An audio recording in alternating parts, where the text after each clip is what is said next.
Yeah, this is my vibe. This is my vibe. Can you see how many fish are down there? Whoa! That is crazy. So the surf school just happened to own this lighthouse.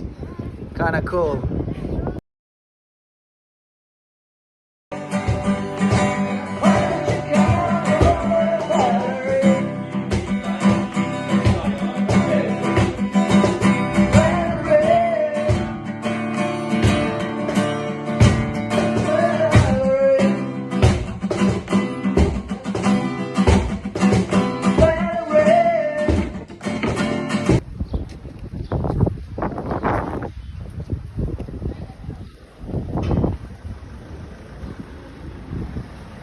Okay, about to go in, see. These are waves.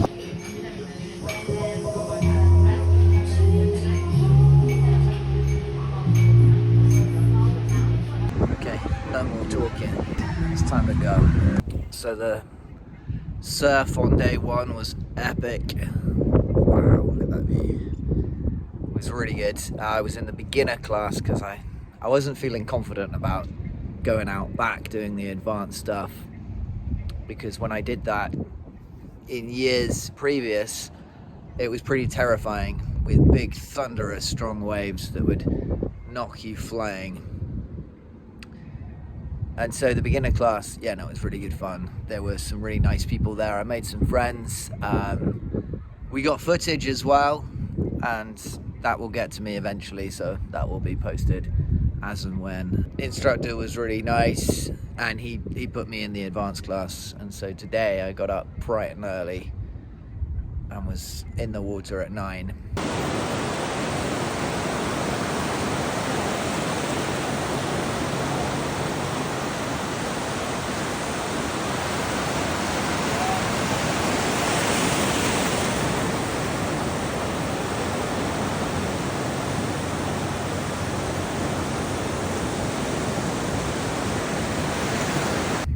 And was learning from Pedro. He is a European champion who competed in the World Surf League. Really nice dude, came up, shook my hand, no ego at all. It was all, you know, lots of high-fiving everybody and hyping everyone up and celebrating every wave everyone took. And he said, you know, from the beginning of the session to the end of the session, I've completely improved, like massively, so definitely getting my money's worth, no doubt. Some of today's waves did come up a little bit, and it's intimidating when a big wall of water is coming at you. And something I have to log is like, well, what is my own advice when I'm intimidated or when someone's intimidated? It's like, okay, deep breath. So I started breathing deeply. And then I went from fear mode, my fight and flight mode of, this thing is gonna knock me flying, to, ooh, here's an opportunity to absolutely go for it. And I did, and it was nice that they weren't braking quick, they weren't going smash on you, they were braking gradually, slowly, so you could really send it. You could really try out all the techniques you were learning without just holding on for dear life and hoping you don't get drowned. I'm really proud of myself for many reasons, because Pedro, he really did what a good coach does, and he really built me up, helped me to overcome my fear of the wave. One of the things he said was, because you're lying down, the wave looks bigger than it is, but if you were stood up, it probably wouldn't even come past your waist. So a lot of it's psychological. And he also said, he said that I've got very, very good timing, and he said that I'm massively, massively improved. So that's really, really cool. And he's helped me to embody the identity of a surfer, because I sort of said, yeah, I'm a social surfer. I just here for the bands, really, and to make friends. But actually, no. I'm a surfer. This is what I do. Now I feel so much more confident because Pedro built me up and because he taught me so many things. One of the other things that was profound today is he said, get up very soon. And I've heard that before, you know, the moment the wave bites you, the moment you start to feel the bite, to get up straight away. But he explained how you're safer when you're up. You're in control now when you're on the board.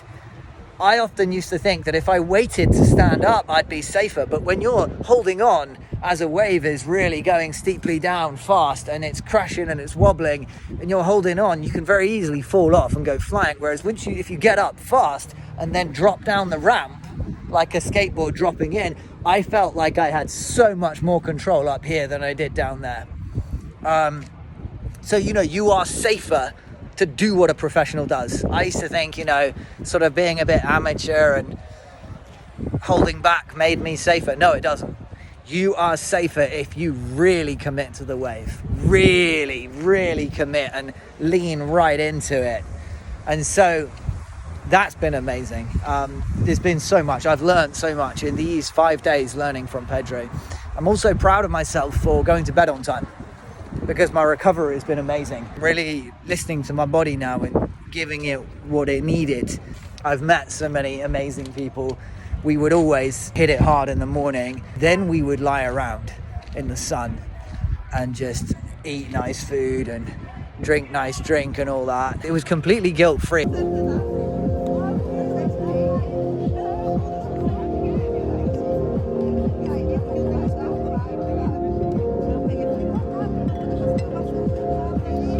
We'd earned that because we were absolutely knackered after 2 hours of battling waves.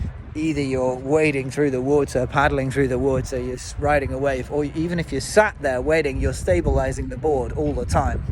So it's the most intense 2 hours of your life. But no, I'm so proud that I've embodied the identity of a surfer. So I've taken my own advice, practicing what I preach now.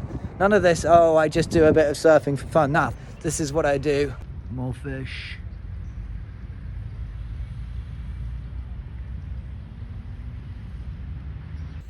Okay, so it's the last day in Il Havo now, and I'm gonna miss it.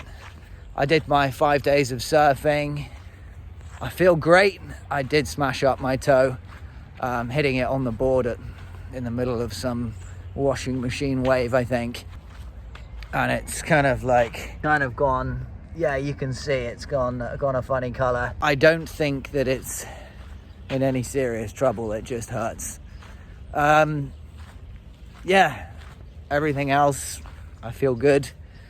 I really trained quite hard in the gym before coming here, and I had a very, very, very good strength and conditioning coach, so that my body was in peak physical condition to, you know, handle the 5 days of surfing, and it did. So I'm really grateful that I did that. Grateful to my coach for giving me such an excellent program. He was also my physio as well, so he knew every weakness and strength in my body and was able to give me the right exact program for me. And top stuff, Dave. Very grateful. Yeah, so I'm going to miss this place. I've built a routine here, and I could go on all day about this, but this is my place. This is my tribe. These are my people. You know, it's got that small town kind of chill vibe. I like to kick it with my alcohol-free beer a little bit in the evening, but then I like to be in bed on time and, you know, lights out by 11 really. And that's what I've been doing. And I think, yeah, a lot of the other people are quite similar at this surf camp. They just want to eat nice food, have good conversations, and surf. And so I think I found my place, I found my tribe, and I do definitely think I'll come back. And Pedro, yeah, me and Pedro, we get along well, and he's the right coach for me. I think this place, it checks all my boxes. So now I'm going back to the city of Porto, and I thought I'd stretch myself a bit, and I'm going to actually be a night in a backpackers hostel. Who knows what's going to go on in there. Sharing a room with 7 other people, that's quite a thing when you've got OCD. I mean, in general, adults become quite picky about the way we live our lives. We've built our own systems, our own routines, and it's, you know, even house sharing is like, nah. There comes a point where you don't want to do that anymore. That's too much of a faff. You want your peace, your quiet, and your space. And so, you know, you mix that in with a bit of OCD, the ultimate thing to challenge yourself, right? Many people with OCD don't even want to leave the house. And I feel like that a lot of days where I'm like, no, everything's right how I like it in here. I don't want to go out there. It's chaotic out there. So the fact that I'm going to share a room with 7 other people, this could be interesting. But who knows? I might meet wonderful people and forge some great friendships that hold out for years to come. And I might get invited to somebody's house in Albania or Australia. Who knows? Yes, I could potentially experience distress, but I could also have the time of my life. And that's the beauty of not knowing, because I don't know. No idea what's going to happen. And I feel kind of good about that, actually. So let's see what happens in this next chapter. Welcome to Aveiro.